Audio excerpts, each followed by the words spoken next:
कोई दिशा नहीं पर समझ की सुंदर काया है। Born to be remembered, born to be remembered, born to be remembered, born to be remembered।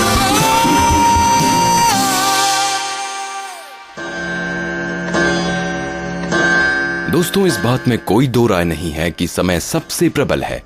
इसके आगे किसी की नहीं चली है। जहां एक तरफ अमेरिका के बेंजामिन फ्रैंकलिन ने समय को सबसे बड़ा धन समझा है, वहीं दूसरी तरफ रूस के लेखक व्लादिमीर नोबोकोव ने समय पर अपना अविश्वास जताया है। समय को कोई कैसे भी परखे, पर समय से चलती तो पूरी दुनिया है। और आज हम बात कर रहे हैं समय के सबसे बड़े मानक ग्रीनविच मीन टाइम की। GMT यानी ग्रीनविच मीन टाइम लंदन के ग्रीनविच की रॉयल ऑब्जर्वेटरी में स्थित एक मीन सोलर टाइम है, जिसको वैश्विक रूप से समय का मापक माना गया है।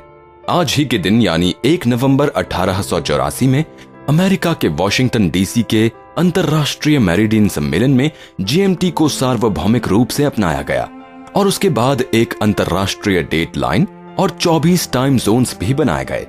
हालांकि विश्व भर में और भी टाइम स्टैंडर्ड मापक हैं, जैसे UTC यानी कोऑर्डिनेटेड यूनिवर्सल टाइम, लेकिन आज भी GMT को विश्व के अधिकतर देश अपनाए हुए हैं। यूनाइटेड किंगडम की संस्थाएं जैसे BBC, रॉयल नेवी, मीट्रोलॉजिकल ऑफिस, अरबी देश और कॉमनवेल्थ देश जैसे Australia, south Africa, India, Pakistan, Malaysia इत्यादि अब भी इसे ही समय का मापक मानते हैं। The line of longitude every 15 degrees also marks a new time zone, beginning with 0 degrees longitude, a line we call the prime meridian. And you guessed it, time in this zone is called Greenwich Mean Time, named for Greenwich, England, a city the prime meridian runs through. The Royal Naval Observatory in Greenwich, England is about 75 degrees from NASA Langley Research Center in Hampton, Virginia. To find out how many time zones that is, we just do the math again. We know that each time zone is 15 degrees, so 75 divided by 15 equals 5, which means the time in England is 5 hours ahead of the time in Virginia. So if it is 11 p.m. in England, we would subtract 5 hours to find out what time it is at Langley. The time in Virginia would be 6 p.m. If the astronauts were trying to talk to people at NASA's Johnson Space Center, we would have to subtract another hour because Houston's longitude puts it in a different time zone than Virginia. And the 3 NASA centers in California are located in a different time zone yet. In fact, the 10 NASA centers across the United States are located in 3 different time zones. And that's not even counting the time zones for all the other countries involved in the International Space Station. ऐतिहासिक दृष्टि से देखें तो GMT में समय की शुरुआत कभी रात के 12 बजे से की जाती थी तो कभी दिन के 12 बजे से, लेकिन UTC में निश्चित तौर पर रात के 12 बजे से समय आंका जाता है, जिसे 0 आवर्स भी कहते हैं। और इसीलिए GMT की इस अस्पष्टता के चलते एस्ट्रोनॉमर्स ने UTC को चुना। हमारा पूरा देश एक ही टाइम जोन पर संचालित होता है, IST यानी कि इंडियन स्टैंडर्ड टाइम, जो कि GMT से ठीक 5.5 घंटे आगे है। वो देश भर और श्रीलंका में लागू है। हमारे देश में डे लाइट सेविंग टाइम लागू नहीं होता है। DST, जिसे इंग्लिश में समर टाइम भी कहा जाता है, वसंत के मौसम से लेकर शरद ऋतु तक घड़ियों को 1 घंटा आगे बढ़ाने की प्रथा है, ताकि शामों में सुबह के मुकाबले ज्यादा सूर्य प्रकाश हो। IST की गणना उत्तर प्रदेश के मिर्जापुर शहर में 82.5 डिग्री ईस्ट लॉन्गिट्यूड के आधार पर होती है। भारत की स्वतंत्रता के पश्चात 1947 में भारतीय सरकार ने IST को औपचारिक तौर पर समय के अंकन के लिए लागू कर दिया था, लेकिन इस बात पर अभी तक विवाद है कि देश भौगोलिक रूप से इतना विशाल है कि पूरे भारत के लिए एक ही समय का मापक रखना उचित नहीं होगा। देश में पूर्व से लेकर पश्चिम तक का फासला 2933 किलोमीटर से अधिक है और पूर्व में सूरज पश्चिम के मुकाबले 2 घंटे पहले उदय हो जाता है। 1980 में रिसर्चर्स की एक टीम ने ऊर्जा संरक्षण के लिए देश को 2 या 3 टाइम जोन्स में विभाजित करने का प्रस्ताव रखा था। ये प्रस्ताव 2001 में दोबारा रखा गया, लेकिन इसे न तब और न अब स्वीकारा गया है। लेकिन तब भी कुछ संस्थाएं जैसे असम की टी गार्डन्स अपने अलग टाइम जोन का उपयोग करते हैं। उसे बागान टाइम कहा जाता है और वो IST से 1 घंटा आगे है।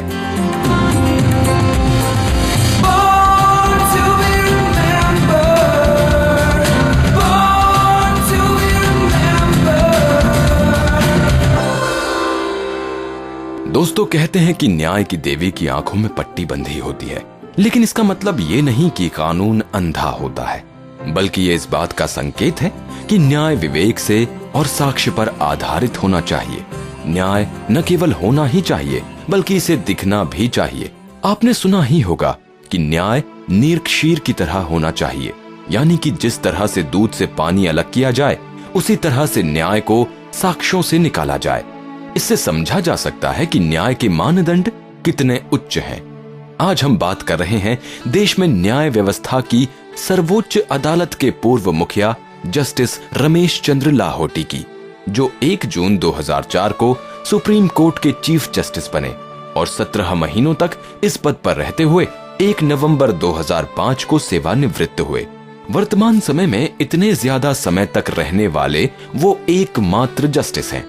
जस्टिस लोहाटी न केवल अपने दिशा निर्धारक फैसलों के लिए चर्चित रहे, बल्कि उन्होंने न्यायपालिका की छवि में भी सुधार लाने के कदम उठाए। आज इन्हीं जस्टिस लाहोटी का जन्मदिन है। उनका जन्म 1 नवंबर 1940 को हुआ। उन्होंने BCom LLB करने के बाद 1960 में गुना की जिला जज की अदालत में वकालत शुरू की। अप्रैल 1977 में उनका चयन प्रदेश की उच्च न्यायिक सेवा में हुआ और उन्हें जिला और सत्र न्यायाधीश के पद पर नियुक्त किया गया।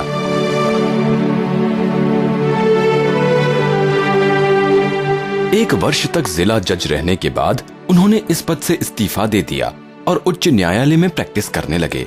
अगस्त 1989 में वो हाई कोर्ट के स्थायी जज बनाए गए। दिसंबर 1998 में उन्हें सुप्रीम कोर्ट का जज बनाया गया और 1 जून 2004 को वो मुख्य न्यायाधीश बनाए गए। जस्टिस लाहोटी न्याय के प्रति समर्पित न्यायाधीश के रूप में याद किए जाते हैं। दिलचस्प बात यह है कि वो बहुत कम बोलते थे, लेकिन उनके फैसले समाज में उथल पुथल मचा देते थे। वो जो भी फैसला देते थे वो शुद्ध न्याय प्रणाली पर आधारित होता था और वो किसी भी तरह के दबाव में झुकते नहीं थे। उन्होंने मुख्य न्यायाधीश के पद पर रहते हुए न्याय व्यवस्था की स्पष्टता पर बहुत ध्यान दिया।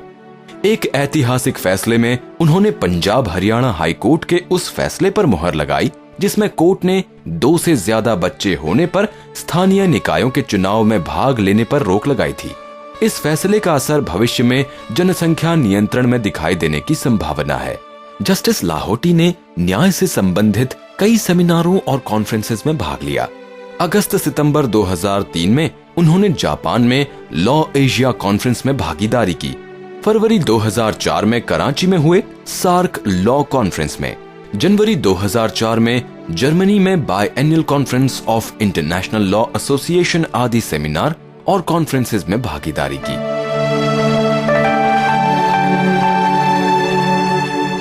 आज हम उनके जन्मदिन पर समाज के प्रति उनकी प्रतिबद्धता और न्याय प्रणाली में उनको सुधारक के रूप में याद करते हुए उन्हें बहुत बहुत शुभकामनाएं देते हैं।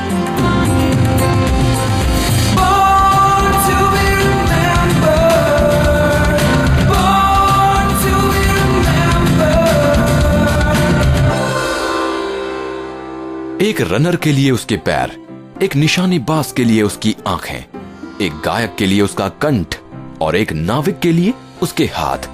शरीर के ये अंग उनकी सबसे बड़ी संपत्ति है, लेकिन अगर यही अंग उनसे छीन लिए जाएं तो इससे बड़ी दुख की बात और कुछ नहीं होगी। दोस्तों, आज हम बात कर रहे हैं उस ड्रमर की जिसने एक दुर्घटना में अपना एक हाथ गंवा दिया था, लेकिन ये ऐसा दृढ़ निश्चयी इंसान है जिसने अपनी किस्मत को ललकार कर उसका सामना करके अपने काम में बाधा नहीं आने दी। आज जन्मदिन है दुनिया के लोकप्रिय रॉक बैंड डेफ लेपर्ड के ड्रमर रिक एलन का।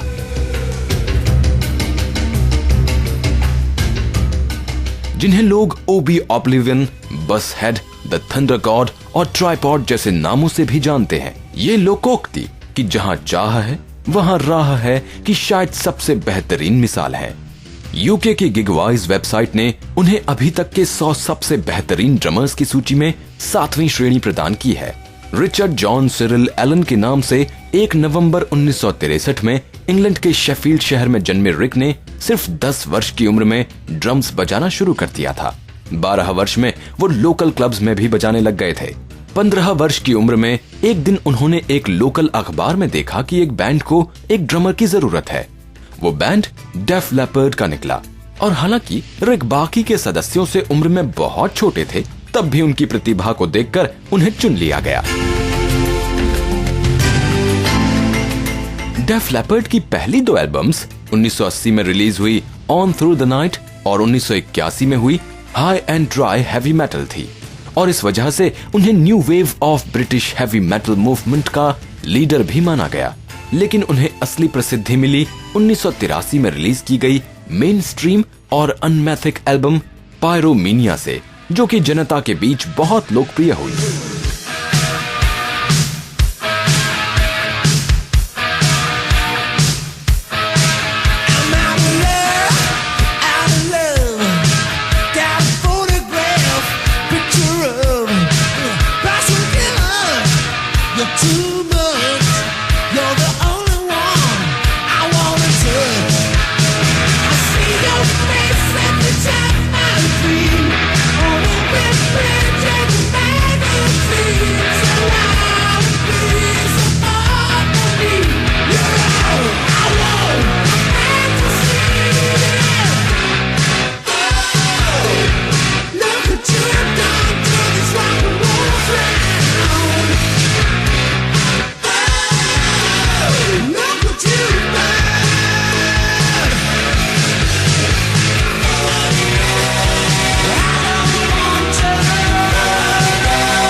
उस समय बैंड का वर्तमान और भविष्य बहुत मजबूत दिख रहा था, लेकिन 1984 में नए वर्ष की शाम को एक अप्रत्याशित घटना ने रिक की जिंदगी उथल पुथल कर दी। एक कार दुर्घटना में वो अपना बायां हाथ खो बैठे। I was driving from the Lady Bower reservoir just off the A57 in Sheffield. I didn't really see this left-hand corner that was coming up. I think what happened because of the speed I was going around the left-hand corner, I ended up rolling the car and I destroyed somebody's very nice stone wall. Sorry about that.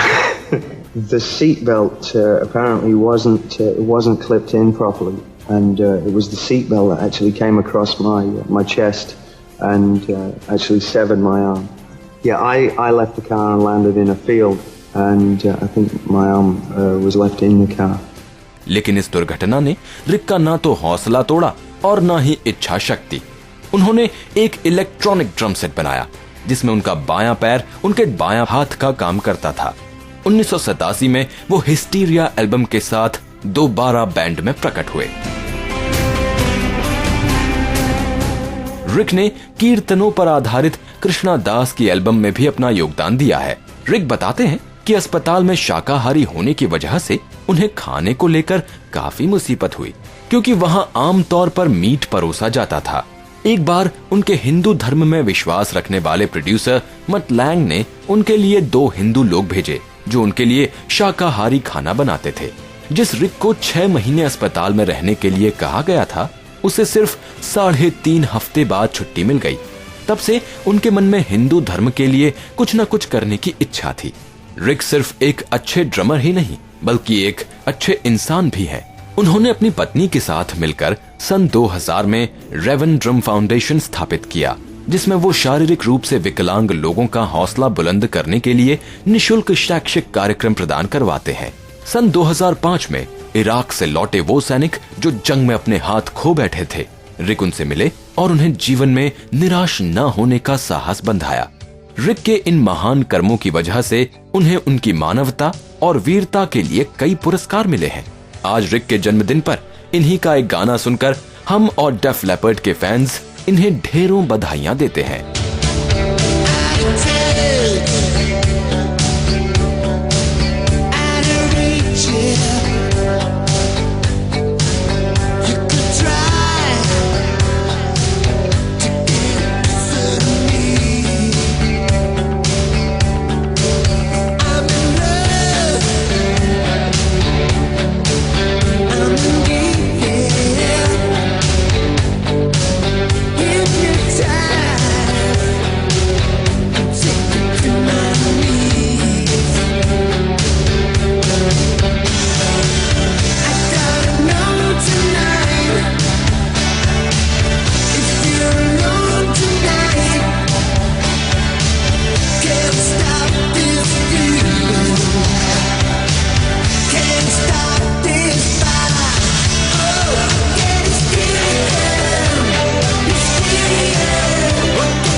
दोस्तों, हम आमतौर पर खिलाड़ियों की उपलब्धियां, चकाचौंध से भरी उनकी सेलिब्रिटी जीवन शैली और उनकी शोहरत देखकर उनकी किस्मत को बहुत धनी समझते हैं, है ना? लेकिन शायद हम ये नहीं देख पाते कि उस मुकाम पर पहुंचने के लिए उन्होंने कितनी कड़ी मेहनत और परिश्रम किया है। आज जन्मदिन है एक ऐसे अंतर्राष्ट्रीय गोल्फर का जो अपने परफेक्शनिस्ट मिजाज के लिए प्रख्यात है। आज जन्मदिन है गैरी प्लेयर का। गैरी प्लेयर अभी तक के विश्व के सबसे बेहतरीन गोल्फर्स में से एक गिने जाते हैं। जब तक वो अपने कौशल को उत्तम ना कर दें, तब तक वो अपना अभ्यास छोड़ते नहीं हैं। और उनके इस सफल करियर के पीछे उनका अपने सिद्धांतों पर अडिग रहना, स्वास्थ्य और फिटनेस के प्रति अनुशासित रहना और अपने खेल की क्वालिटी पर बिल्कुल कॉम्प्रोमाइज न करना जैसी चीजें हैं। मिस्टर फिटनेस और इंटरनेशनल एम्बेसडर ऑफ गोल्फ के नाम से भी जाना जाता है। 1 नवंबर 1935 को साउथ अफ्रीका के जोहानिसबर्ग में जन्मे गैरी ने 18 वर्ष की उम्र में गोल्फ की प्रोफेशनल दुनिया में कदम रखा और 1957 में पहली बार पीजीए टूर में शामिल हो गए। हालांकि बचपन में उन्हें क्रिकेट, फुटबॉल और रग्बी खेलना भी पसंद था, लेकिन उनके पिता ने गोल्फ के प्रति उनके हुनर को देखकर उन्हें इस क्षेत्र में आगे बढ़ने के लिए प्रोत्साहित किया। 1958 में केंटुकी डर्बी ओपन में उन्होंने अपनी पहली जीत दर्ज करवाई और अगले ही वर्ष गोल्फ जगत की 4 सबसे बड़ी चैंपियनशिप्स में से एक ब्रिटिश ओपन में वो अव्वल स्थान पर रहे। इसके बाद उन्हें गोल्फ जगत के बादशाह बनने में देर नहीं लगी। What started my inspiration for golf as a young boy was the fact that my father, who was a very poor man, and invited me out to go and have a round of golf. I was reluctant to even think of the idea because I was playing soccer and cricket and other events at school. Anyway, he took me out and played, and I had 3 pars the first 3 holes I ever played. Very short little par 3 and 2 par 4s. And he was an inspiration to me because he told me what a wonderful game it was and that I could play it for a long time, unlike other sports where you finished at round 30 to 35 if you're lucky. I could play and it had longevity and that I would be able to travel the world if I was good enough. But little did he realize at that stage that I would become a champion. But that was great advice, and he was a great inspiration and had an overdraft in the bank to buy me my first set of clubs. And when I won a tournament, Gary के नाम पर golf के अनेकों tournament titles दर्ज हैं, जिनमें से मुख्य हैं 1961, 74 और 78 में मास्टर टूर्नामेंट, 1965 में यूएस ओपन, 1959, 68 और 74 में ओपन चैंपियनशिप और 1962 और 72 में पीजीए चैंपियनशिप। उनकी बढ़ती उम्र के बावजूद उनकी रफ्तार कम नहीं हुई और सन 2000 और 2001 में 66 वर्ष की आयु में उन्होंने सीनियर स्किन्स गेम भी जीता।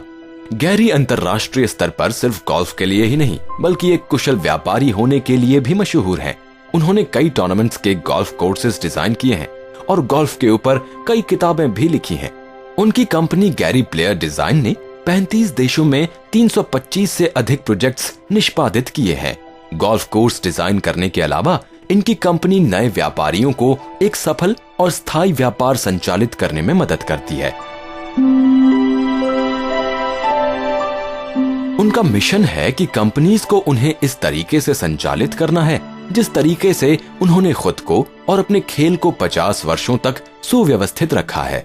इसके अलावा गैरी द्वारा स्थापित द प्लेयर फाउंडेशन एक नॉन प्रॉफिट संस्था है जो कि साउथ अफ्रीका में रह रहे गरीब बच्चों को शिक्षा, पोषण, चिकित्सा और खेल संबंधी सक्रियता प्रदान करने में मदद करती है। आज ये संस्था दुनिया भर में कार्यरत है। गैरी प्लेयर क्रिकेट के भी बहुत शौकीन हैं और सचिन तेंदुलकर उनके सबसे पसंदीदा खिलाड़ी हैं। गैरी को उनके कार्यकाल में अनेकों पुरस्कार मिले हैं। 2000 में उन्हें साउथ अफ्रीकन स्पोर्ट्समैन की उपाधि मिली थी।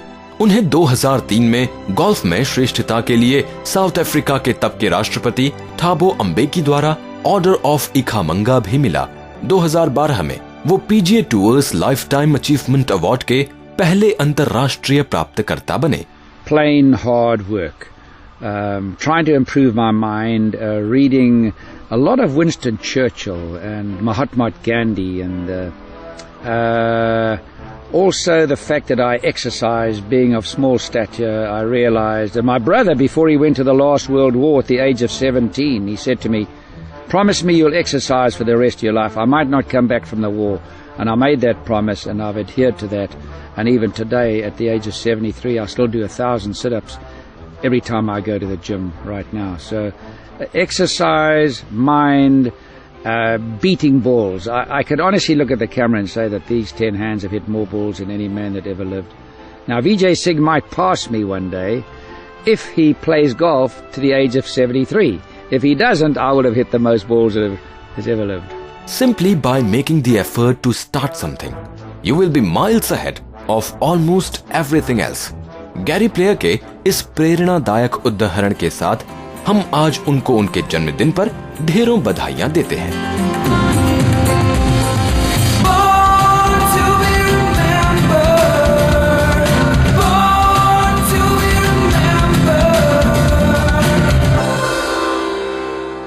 दोस्तों, कैंसर जैसी असाध्य बीमारी का नाम सुनते ही हमारे रोंगटे खड़े हो जाते हैं। आज के विश्व में अनियंत्रित खान पान से कैंसर एक आम बीमारी हो गई है और विश्व में लाखों लोग इसकी चपेट में आए हुए हैं। हजारों लोग प्रतिदिन कैंसर की वजह से अपनी जान खो रहे हैं।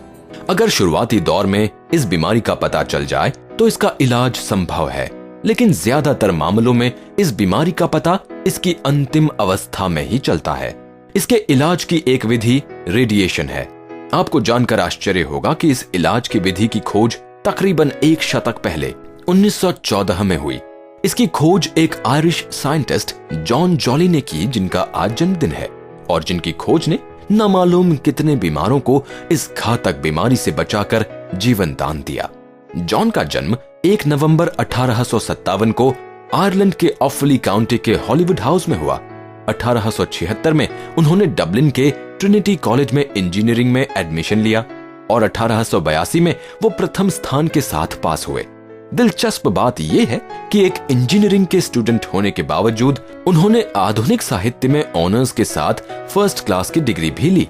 बाद में वो ट्रिनिटी कॉलेज में इंजीनियरिंग और भौतिक विज्ञान पढ़ाने लगे। 1897 में वो जियोलॉजी और मिनरोलॉजी विभाग के अध्यक्ष रहे, जिस पद पर वो अपने जीवन के अंतिम समय तक आसीन रहे। जॉन इतने प्रतिभाशाली थे कि वो प्रतिष्ठित रॉयल डबलिन सोसाइटी के सदस्य तक रहे और 1883 में यहाँ से मेट्रोलॉजिकल इंस्ट्रूमेंट्स पर उनका एक पर्चा छपा। कैंसर के उपचार के अलावा उनके शोध का विषय भूगर्भ विज्ञान था। 1899 में उन्होंने पृथ्वी की उम्र के बारे में अपना एक पर्चा रॉयल डबलिन सोसाइटी में छापा, जिसमें उन्होंने समुद्र में सोडियम की परतों के जमने के समय की गणना कर पृथ्वी की उम्र निर्धारित की। 1903 में उन्होंने नेचर पत्रिका में लिखा कि पृथ्वी की उम्र का निर्धारण करने के लिए रेडियम का अध्ययन जरूरी है। इसके साथ ही उन्होंने माना कि पृथ्वी की तहों में उपस्थित रेडियोधर्मी पदार्थ पृथ्वी की आंतरिक गर्मी के लिए जिम्मेदार हैं। वो कई प्रसिद्ध संस्थाओं के सदस्य रहे और उनके साइंस में योगदान को देखते हुए उन्हें कई अवार्ड से सम्मानित किया गया। कैंसर के इलाज की खोज करके लाखों लोगों को जीवन दान देने वाले इस महान साइंटिस्ट को आज उनके जन्मदिन पर उनके कार्यों को याद करते हुए विनम्र श्रद्धांजलि।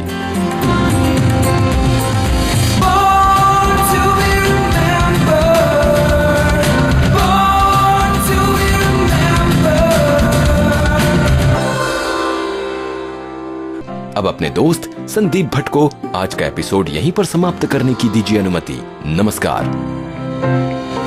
मैं बनना चाहूँ जैसा पर शायद सपनों में, मैं उड़ना चाहूँ जैसा पर शायद सपनों में।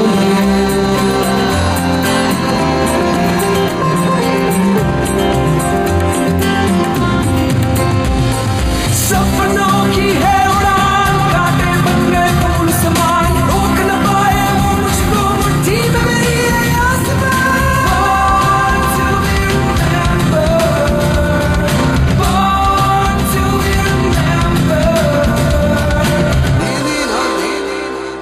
इस कार्यक्रम के कार्यकारी निर्माता जैनेंद्र सिंह,